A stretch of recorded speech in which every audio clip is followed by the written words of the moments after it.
Hello friends, welcome back to my channel visual art history Mahi S.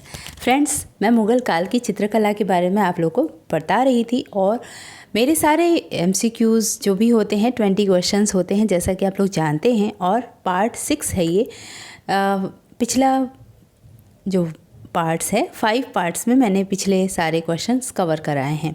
ये 6 part है जिसमें कि मुग़ल काल का ये लास्ट होगा। इसमें ये आपका मुग़ल काल फिनिश हो जाएगा ये वाले पार्ट से। इसके बाद मैं नेक्स्ट चैप्टर लेके आऊँगी। अब देखती हूँ कि दक्कनी शैली लेके आते हैं। पहले दक्कनी करा लेते हैं, उसके बाद हम फिर पहाड़ी और राजपूत शैली जो होती है वो उस पे जाएंगे और फिर धीरे धीरे राजस्थानी शैली एक एक कवर करेंगे, ऐसे ही 20 MCQs लेके। ठीक है, तो मैं इसके जस्ट बाद लेके आऊँगी दक्कनी शैली के कलाकार और उसके शासनकाल में कौन कौन से चित्र बने थे। जस्ट आप लोग को एक इन्फॉर्मेशन दे रही हूँ कि नेक्स्ट मेरा ये वाला ही चैप्टर होगा। ठीक है, तो जैसे कि हम हमेशा 20 क्वेश्चंस में कवर करे हैं अपने मुग़ल काल को, वैसे ही इस बार भी हम कवर करेंगे। तो इसमें क्या होगा, इसमें वही मंसूर शाहजहाँ के काल से थोड़ा बहुत क्वेश्चंस होंगे। जहांगीर के काल से हमने पिछले चैप्टर्स में भी पढ़े। अभी कुछ जो आर्टिस्ट होंगे जहांगीर के काल के होंगे। तो इस तरीके से हम इस आज चैप्टर को फिनिश करेंगे। उसमें लास्ट में हम मुग़ल काल की कुछ विशेषताओं के बारे में भी बात कर लेंगे और उसमें जो कंपैरिजन होता है उसमें भी बात कर लेंगे। तो ये चैप्टर मेरा 6 पार्ट में फिनिश हो जाएगा। अगर जो लोग नए जुड़े हों, पहली बार इस वीडियो को देख रहे हों, उनको ऐसा लगे कि लास्ट में हम देख रहे हैं, तो आप मेरे इसी वीडियो के डिस्क्रिप्शन बॉक्स में जाइएगा और एक आपको प्लेलिस्ट मिल जाएगी मुग़ल काल की चित्रकला। तो प्लेलिस्ट में सारे 6 पार्ट एक साथ आपको मिल जाएंगे। आप उस प्लेलिस्ट को क्लिक करेंगे तो 1-2 आप उसको अगर प्ले करते हैं तो आपको 6 के 6 सारे पार्ट्स एक बार में शो करेगा। तो आप अगर उसमें देखना चाहेंगे तो आपको सारा कुछ टॉपिक उसमें कवर हो जाएगा विद MCQs। ओके, मैं MCQs के साथ साथ समझा भी देती हूँ जिससे कि क्वेश्चन क्लियर हो जाए। ठीक है, तो फर्स्ट क्वेश्चन मैं स्टार्ट करूँगी कि मुग़ल काल की चित्रकला के बारे में। ठीक है, और ये मॉक टेस्ट हमारा 35th होगा, जो कि मैं TGT PGT के लिए मॉक टेस्ट तैयार कर रही थी। ये जो मॉक टेस्ट है ये न सिर्फ TGT PGT, ये नेट JRF में भी काम करेगा। आपके किसी भी फाइन आर्ट से रिलेटेड कोई भी कहीं भी एग्ज़ाम होगा उसमें सारे में ये हेल्पफुल होगा, क्योंकि मुग़ल काल की चित्रकला के बारे में हर एग्ज़ाम में पूछता है। KVS हो, NVS हो, एस्टेट हो, एवरीथिंग में आपको पूछेगा। BFA MFA का जो लोग एंट्रेंस भी दे रहे हो या आप हायर का भी एग्ज़ाम दे रहे हो, हायर का भी एग्ज़ाम आने वाला है UPHESC का। बहुत लोगों ने जिन्होंने नेट और JRF या PhD कर रखा हो वो लोग फॉर्म को फिल कर लिए होंगे। अब तो लास्ट डेट आज थी तो फिल कर लिए होंगे और उसका प्रिपरेशन कर रहे होंगे। तो उसमें भी मुग़ल काल की चित्रकला के बारे में क्वेश्चन आ जाते हैं। ठीक है, कश्मीर की घाटी के 100 से अधिक पशुओं का अंकन किस कलाकार ने किया था। तो क्वेश्चन है कि इसमें हम क्या बात कर रहे हैं कि कलाकार जो है वो कौन सा कलाकार था जो कि पशु पक्षी का चित्रण किया करता था। तो इसमें ऑप्शन में दिया है अबुल हसन, अबुल फजल, मंसूर, दसवंत। ठीक है, तो मंसूर जो था वो कश्मीर की घाटी के 100 से अधिक पुष्पों का अंकन किया है। और यहाँ पर पुष्पों होगा, पशुओं नहीं होगा। पुष्पों की जगह पे पशुओं टाइप हो गया है। पुष्पों का चित्रण किया है और आम आदमी इन्हें देखकर पुष्पों की प्रजातियों को भी सहज रूप से पहचान लेते हैं। मतलब ये इतना रियल बनाता था। जैसे अब अगर हम मारीगोल्ड की बात कर लें, किसी डहेलिया की बात कर लें, तो वो बिल्कुल ऐसा लगता था कि ये फूल वही सेम है। तो मतलब उस पिक्चर को देख के, कलाकार की बनाई हुई पिक्चर को देख के हम फूल की प्रजाति को पहचान लेते थे। इस प्रकार पुष्प चित्रण में मंसूर सिद्धहस्त माना जाता है। ओके, तो आप हम मंसूर के बारे में आई होप जो लोग प्रिपरेशन कर रहे हो सबको ये चीज़ पता होगी, बट फिर भी एक रिवीजन के लिए आपको हेल्प हो जाएगी। मोरनी का चित्र किसके द्वारा चित्रित किया गया है। अबुल हसन, अबुल फजल, मंसूर या दसवंत। मोरनी का जो चित्र है वो मंसूर के द्वारा चित्रित किया गया है। तो राइट आंसर C हो जाएगा, मंसूर। ओके, नेक्स्ट क्वेश्चन है मंसूर, यहाँ पे मंसूर होना चाहिए था। मंसूर द्वारा चित्रित नील गाय नामक चित्र, बहुत सारे मिस्टेक्स हैं, मैं एक बार चेक नहीं कर पाई। चित्र कहाँ पर संग्रहित है। मेट्रोपॉलिटन म्यूजियम न्यूयॉर्क में, बोस्टन म्यूजियम लूव्र संग्रहालय या इनमें से कोई नहीं। तो ये जो नील गाय वाला चित्र है मंसूर ने 1615 से 20 के बीच में बनाया था और ये मेट्रोपॉलिटन म्यूजियम न्यूयॉर्क में संग्रहित है। राइट आंसर इसका ए हो जाएगा, जिस पर हस्ताक्षरित लेख हैं और अमल ए बंदा ए दरगाह मंसूर नादिर उल सस दराज दरबार का दास मंसूर नादिर उल असर का कार्य लिखा हुआ है। उसमें पीछे ये चीज़ लिखी हुई है कि नादिर उल असर जो कि मंसूर को उपाधि दी गई थी वो लिखा हुआ है। ठीक है। लाल पुष्प पीली पृष्ठभूमि पर किसका चित्रण है? लाल पुष्प पीली पृष्ठभूमि, पुष्प की जैसे ही बात आएगी तो मंसूर ही होगा उसका राइट आंसर। तो ये ऑब्वियस आप अगर नहीं भी जानते होंगे और पुष्प के किसी भी पुष्प के बारे में मुगल काल का पूछ लेता है तो आप मंसूर का अगर नाम वहाँ पे ऑप्शन में होता है तो आप मंसूर लगा सकते हैं। ठीक है। तो Mansoor is the right answer. लाल पुष्प जो है पीली पृष्ठभूमि पर अंकित है, मंसूर की है और मंसूर ने व्यक्ति चित्रण में भी पृष्ठभूमि में प्रकृति को प्रधानता दी है। वो कहीं भी व्यक्ति चित्र भी करता था तो उसमें प्रकृति को, पुष्पों और जो प्रकृति में चीज़ें होती हैं उसको वो प्रदर्शित करता था। पुष्पों से पल्लवित पौधों के चित्रों को, तितलियों से उड़ते हुए पतंगों आदि को मंडराते हुए दिखाता था। ठीक है। तो ये हो गया मंसूर के बारे में। नरगिस का पुष्प किसका चित्र है? अब नरगिस का चित्र जो है वो अबुल फजल, मंसूर, दसवंत या मोहम्मद नादिर। तो एक और कलाकार था मोहम्मद नादिर जो कि नरगिस के पुष्प का, जो ये भी पेड़ पौधे एवं पुष्पों का चित्रण करता था, वो उसमें सिद्ध था।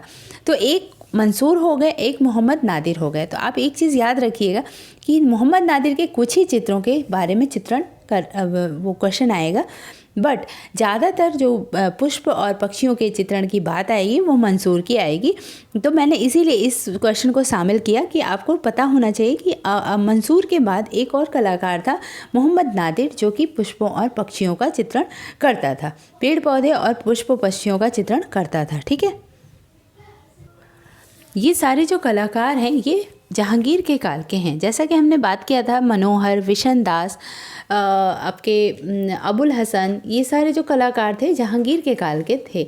तो मंसूर भी जहांगीर के काल का था। मोहम्मद नादिर जिसकी बात हमने किया था पेड़ पौधे और पुष्पों का चित्रण करने में सिद्धहस्त था, इसने नरगिस का पुष्प बनाया था जो कि Prince of Wales museum Mumbai में स्थित है। तो ये सारे जो कलाकार हैं ये जहांगीर के काल के हैं। ओके। नेक्स्ट क्वेश्चन था अमीर नजमुद्दीन हसन दहलवी की चित्रित गज़ल एवं रुबाइयाँ किसके द्वारा चित्रित ग्रंथ है? अकारीजा, अबुल फजल या मंसूर दसवंत। ओके। तो इसका राइट आंसर हो जाएगा, सबसे पहले मैं आंसर ही बता देती हूँ, ए अकारीजा। ओके। अकारीजा जो था वो ईरानी चित्रकार था और अबुल हसन का पिता था। अकारीजा ईरानी होने के बाद भी भारतीय तर्ज पर काम करता था। उसने बनाए हुए 2 सचित्र ग्रंथ थे जो कि 1602 ईस्वी में निर्मित हुए थे। एक था राजकंवर जो वर्तमान में चेस्टर बेट्टी संग्रहालय में स्थित है और दूसरा था अमीर नजमुद्दीन हसन दहलवी का चित्रित ग्रंथ गज़ल एवं रुबाइयाँ जो वर्तमान में बाल्टीमोर के वाल्टर्स गैलरी में स्थित है। वॉल्टर्स करके है नाम, वॉल्टर्स गैलरी में स्थित है। इन दोनों ग्रंथ को इलाहाबाद में चित्रित किया गया था। ठीक है। तो इस तरीके से हम अकारीजा के द्वारा चित्रित 2 चित्रित ग्रंथ जो कि एक था आपका राजकंवर और दूसरा था अमीर नजमुद्दीन हसन दहलवी की चित्रित गज़ल रुबाइयाँ। ओके। नेक्स्ट क्वेश्चन देखते हैं।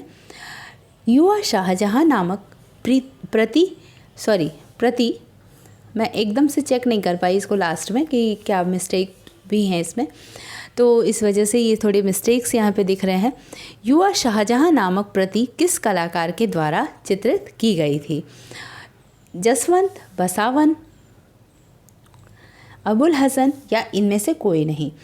युवा शाहजहां नामक जो चित्र था, कृति थी, वो अबुल हसन के द्वारा चित्रित की गई थी। तो इसका राइट आंसर हम सी कर लेंगे, Abul Hasan. Okay, next question, Shahjahan का पुत्र कौन था? शाहजहां का पुत्र जहांगीर, दारा शिकोह, औरंगजेब या इनमें से कोई नहीं। आई होप ये आपको अटपटा लग रहा होगा कि ये क्वेश्चन क्यों लाया है इन्होंने।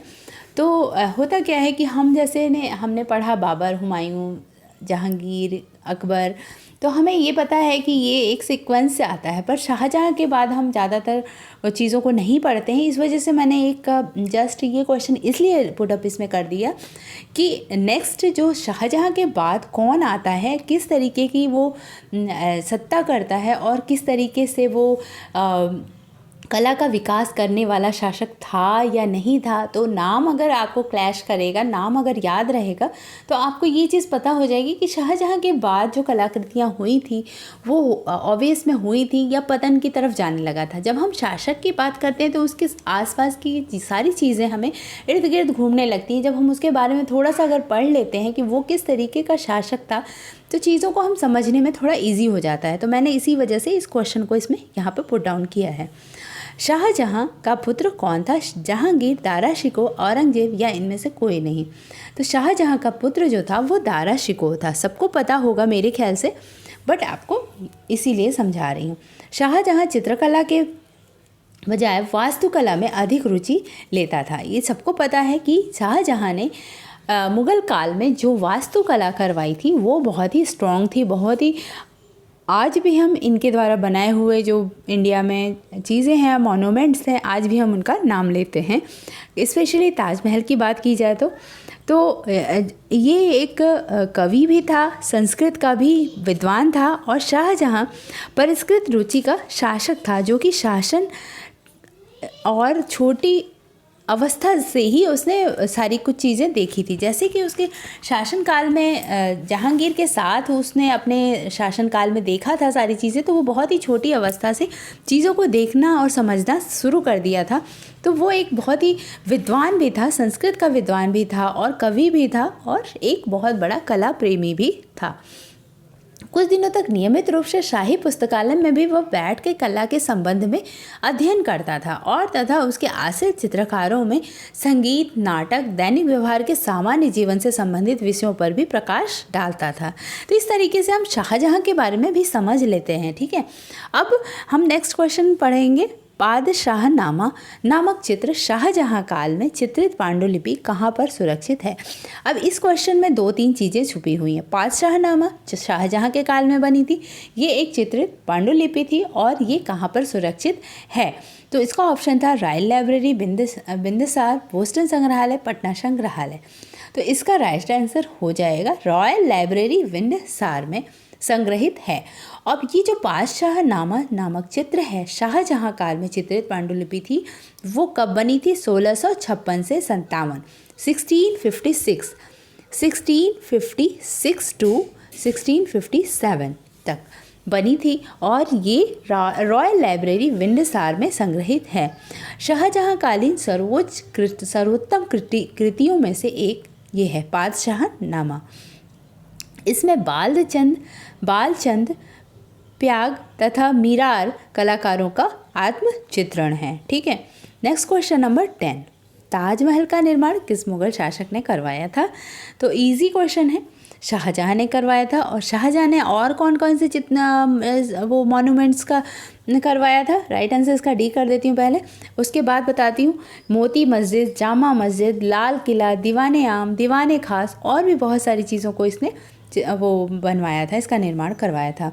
जहांगीर के शासनकाल में चित्रकला को सर्वोत्कृष्ट माना जाता है और शाहजहां के काल में चित्रकला की अवनति हुई थी, जबकि उस समय जो चीज़ें चली आ रही थी ट्रेडिशन में लगभग वही चीज़ें रही थी। उसमें कोई चीज़ ऐड नहीं होती, ना ही उसमें कोई कलाकार ऐड होता है, ना ही कोई टेक्निक यूज ऐड होती है, ना ही कोई। बट शाहजहां भी कला प्रेमी था, कला पारखी भी था, बट शाहजहां का ज़्यादा इनपुट जो हुआ था उसने वो मॉन्यूमेंट्स में बनवाने में लग गया था। वो क्या कहते हैं, चीज़ों को बनवाता, जैसे ताजमहल, मोती मस्जिद, ये सारी चीज़ों को उसने बनवाया था। और उसकी शासनकाल में कला के चित्रों की शैली में उत्कृष्टता में कमी आ गई थी। ओके, नेक्स्ट क्वेश्चन, शाहजहां के काल में प्रमुख व्यक्ति चित्रकार का नाम बताइए। फ़कीर उल्लाह खान चितरमन, मोहम्मद नादिर, अनूप चित्तर, होनहार तथा मीर हाशिम, ये सभी। ठीक है, तो शाहजहां के काल में प्रमुख व्यक्ति चित्रकारों के रूप में ये सारे हैं। ठीक है, तो इस तरीके से मैंने क्वेश्चन इसलिए बना दिया है कि आपको ये याद रहेगा कि फ़कीर उल्लाह खान, चितरमन, मोहम्मद नादिर, अनूप चित्तर, होनहार और मीर हाशिम, ये सारे शाहजहां के काल के चित्रकार हैं। ओके, शाहजहां कालीन प्रसिद्ध गोष्ठी चित्र पवित्र गोष्ठी कहाँ पर संग्रहित है? ठीक है, तो ये जो पवित्र गोष्ठी है ये है आपके बीनू सीताराम संग्रह में, बानू सीताराम संग्रहालय में स्थित है। राइट आंसर इज सी, बानू सीताराम संग्रहालय। शाहजहां के द्वारा ये जो गोष्ठी बनवाई गई थी पवित्र गोष्ठी कहाँ पर संग्रहित है? बानू सीताराम संग्रह में। इसमें छायादार वृक्ष के नीचे सफ़ेद बालों एवं दाढ़ी वाले वृद्ध को बैठा दिखाया गया है, जिसमें सामने बैगनी जामे के ऊपर फूलदार सफ़ेद कोट पहने एक उच्च मुगल पदाधिकारी बैठा है। सामने की तरफ एक संग्रहित कंधे पर सरोद रखकर बजाता हुआ दिखाई दे रहा है। दूसरी ओर सामने की तरफ एक हिंदू सन्यासी। मीन्स एक चित्र में काफ़ी कुछ इसमें कंपोज करके बनाया है कलाकार ने, तो इस वजह से इस चित्र को काफ़ी उत्कृष्ट चित्र माना जाता है। और इसमें पद्मासन में बैठे, तपस्या में बैठे लोग भी हैं। चित्र के पीछे हाजी मोहम्मद कार्रवाई करते हुए 1212 में हाजी मोहम्मद की मोहर अंकित है। ठीक है, तो इस तरीके से इस समय के चित्रों में बादलों से निकलते हुए देवदूत या मानवाकृतियों का भी आलेखन बना हुआ है। ठीक है, तो ये जो चित्र है इसके बारे में मैंने बता दिया। क्वेश्चन नंबर 13 देखते हैं, शाह कलम किस मुगल शासक के चित्रकला की विशेषता है? स्याह कलम, सॉरी यहाँ पे स्याह कलम क्वेश्चन हमेशा ये वाला आता है, बहुत ही इंपॉर्टेंट क्वेश्चन है कि शाह कलम किस मुगल शासक की चित्रकला की विशेषता है। ऑप्शन में है अकबर, जहांगीर, शाहजहां या औरंगजेब। तो इसका राइट आंसर हो जाएगा शाहजहां। राइट आंसर है सी, शाहजहां के शासनकाल में स्याह कलम का प्रादुर्भाव हुआ था और उसमें रेखा चित्रों में सपाट स्याह कलम रेखा चित्रों के प्रचलन में भी आने लगा था। ठीक है, नेक्स्ट क्वेश्चन देखते हैं, गोलकुंडा पर विजय नामक चित्र मुगल काल के किस शासक का है? गोलकुंडा पर विजय नामक चित्र मुगल काल के किस शासक का है? तो ये इसका ऑप्शन देखते हैं, औरंगजेब, शाहजहां, अकबर या इनमें से कोई नहीं। तो ये जो शासक था वो औरंगजेब के शासनकाल, हालांकि औरंगजेब एक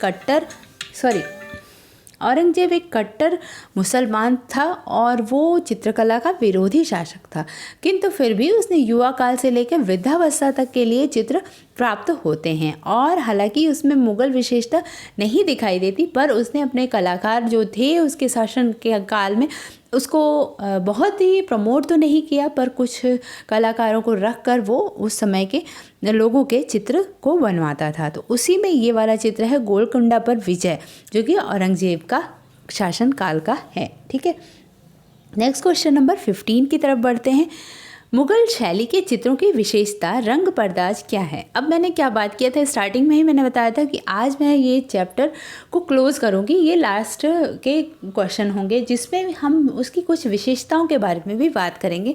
हमने आज तक क्या किया कि राजा को पढ़ा, राजा के कलाकारों को पढ़ा, उनके चित्रों को पढ़ा, उसमें कौन कौन से चित्र होते हैं, उसमें चित्रों के साथ साथ कहाँ पर संग्रहित हैं, कौन कौन से चित्र कौन कौन से कलाकार ने बनाए, संग्रहित के बाद किस सन में बने। तो एक तरह से हम पूरा प्रारूप पढ़ते हुए आ रहे हैं। अब ये लास्ट हम कैसे फिनिश करेंगे? विशेषताओं के द्वारा, किस शैली से इसका मिलजुल था और ये सारी चीज़ें। ठीक है, तो मुगल शैली की विशेषता क्या थी? रंग पर्दाज क्या है? एक्चुअली में रंग पर्दाज किसको कहते हैं?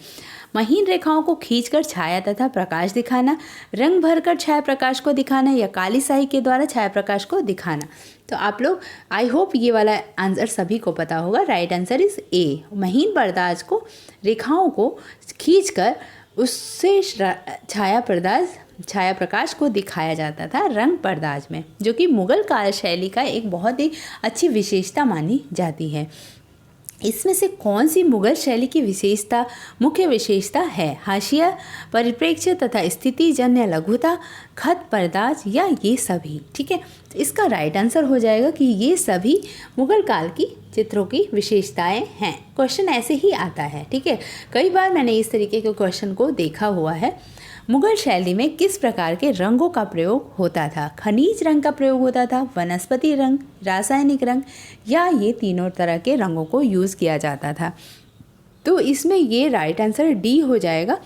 खनिज और वनस्पति और रासायनिक तीनों रंगों को यूज़ करते थे ये लोग। अब इसमें क्या था कि बहुत सारे कलर्स हैं जिसको कि यूज़ करते थे और बहुत सारे अलग अलग चीज़ों को यूज़ करते थे, जिसमें कि खनिज में क्या होता था, वनस्पति में क्या होता था, रासायनिक में क्या होता था, तो ये सारी चीज़ें उसमें होती थी अलग अलग तरीके से।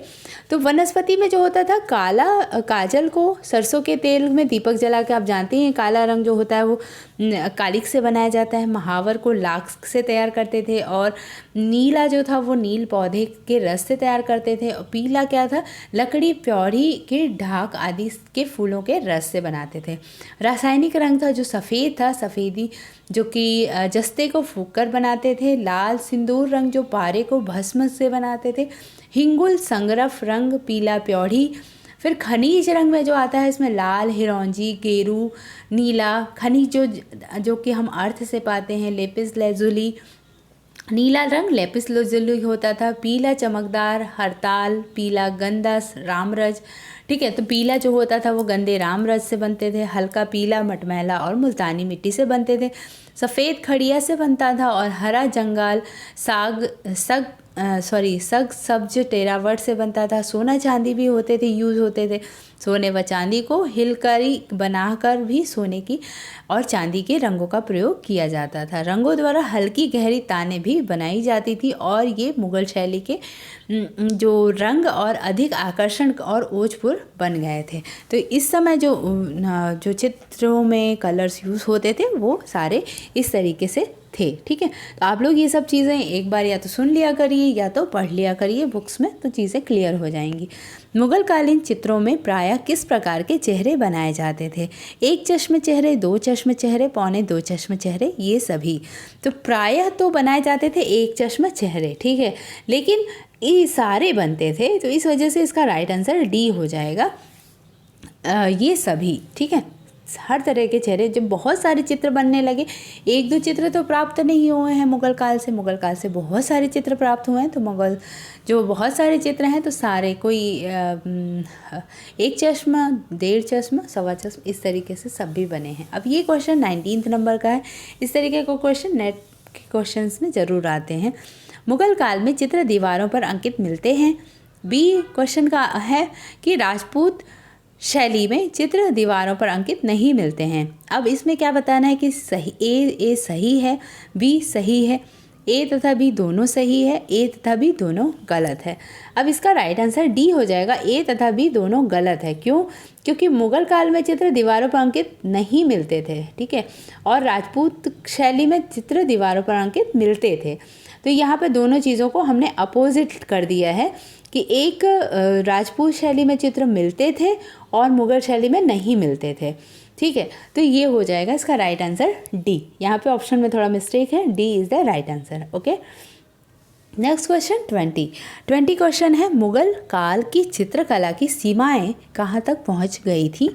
तो आगरा, कहा जाता है कि मुग़ल काल की जो शैली थी, सीमाएं थी, वो बड़े बड़े शहरों में पहुंच गई थी। ऐसा राजपूत शैली में ऐसा नहीं था। कंपैरिजन अगर हम करते हैं तो राजपूत शैली जो थी वो कुछ ही एक स्टेट के ही कुछ एरियाज़ में घूमती रही थी, पर मुग़ल शैली जो थी वो बड़े बड़े मल्टी शहर जो होते हैं, जैसे दिल्ली, लखनऊ, मीन्स आप कैपिटल का देख लेते हैं, अगर दिल्ली, लखनऊ इस तरीके से, तो दिल्ली, लखनऊ, आगरा, लाहौर, इन सब जगहों पे फैल चुकी थी। इलाहाबाद तक भी गई थी। तो इस तरीके से मुग़ल काल की सीमाएं बहुत ही दूर दूर तक पहुंच चुकी थी। राइट आंसर इसका ए हो जाएगा, जिसमें ये चारों शहर बड़े शहरों में से आ जाते हैं। और जौनपुर भी गया था, हमने पढ़ा था कुछ बुक्स जो अकबर और शाहजहाँ के काल में बनी थी, तो जौनपुर में भी कुछ प्राप्त हुई हैं। तो इस तरीके से बहुत बड़े बड़े शहरों में इनकी सीमाएं पहुंच चुकी थी मुग़ल काल की। तो ये हो गए हैं 20 क्वेश्चंस। मुग़ल काल के कलाकार के नाम फ़ारसी भाषा में चित्रों पर लगभग अंकित मिलते हैं। ये भी चीज़ एक जान लीजिएगा कि बहुत सारे कलाकार जो होते थे उसको फ़ारसी भाषाओं में अपने नाम को मुग़ल काल के चित्रों पे लिखते थे। तो ये होगा 20 क्वेश्चंस मुग़ल काल की कला से रिलेटेड, और ये मुग़ल काल की कला हमारी इसी 6 पार्ट में फिनिश हो जाएगी। तो आई होप आप लोग को ये पूरी वीडियो अच्छी लगेगी, और मेरे डिस्क्रिप्शन बॉक्स में जाके आप प्लेलिस्ट को क्लिक कर लीजिए और वहाँ से आपको सारे के सारे पार्ट्स मिल जाएंगे। मुग़ल काल की चित्रकला एक प्लेलिस्ट है, उसमें आप क्लिक करेंगे तो सारा एक साथ मिल जाएगा। आई होप आपको पूरा ये कॉन्सेप्ट क्लियर हो जाएगा। और आपको वीडियो कैसी लगी, अच्छी लगी तो लाइक करिए, शेयर करिए और सब्सक्राइब करिए। Thank you for watching my video and keep watching, keep learning. Bye bye.